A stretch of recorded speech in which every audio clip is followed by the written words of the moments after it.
আমি জীবনকে নিয়ে বিভ্রান্ত, আমি ভালোবাসাকে নিয়ে বিভ্রান্ত, আমি মানুষকে নিয়ে বিভ্রান্ত।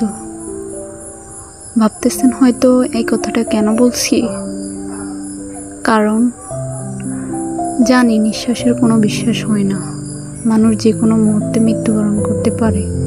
কিন্তু এই যে সময়টা চলতেছে, এখন যে যুগটা, সুস্থ সবল মানুষ, জলজান্ত মানুষ হয়তো এখন বিয়ে করছে, নয়তো বা বিয়ে করেই নাই, নয়তো বা বাচ্চা হুটহাট করে মরে যাইতেছে। মানে কোনো কালকের যে আমরা একটা প্ল্যানিং করব, বা একটা বাচ্চা তার জীবনে অনেক কিছু ঘটবে, পড়ালেখা করবে, মানে এই চিন্তাগুলো এখন মনে হয় যে করা যাবে না। তারপরে মানুষের কথাই বলি, মানুষ কেন জানি না, মানে মানুষের প্রতি কোনো মায়া নাই, স্নেহ কিছুই না।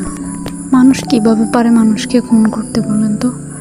একটা মানুষ কিভাবে পারে একটা মানুষকে আঘাত করতে, তাও এরকমভাবে পাথর মেরে কুপিয়ে? মানে তাদের মধ্যে কি কোনো মায়া দয়া নেই?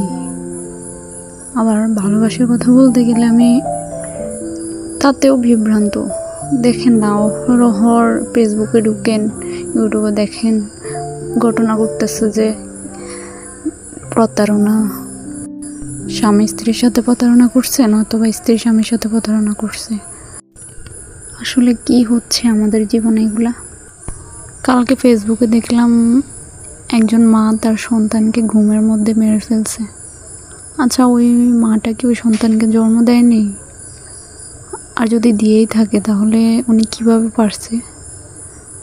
মায়া দয়া শব্দটা কেন জানি না কোনো মানে খুঁজে পাচ্ছি না।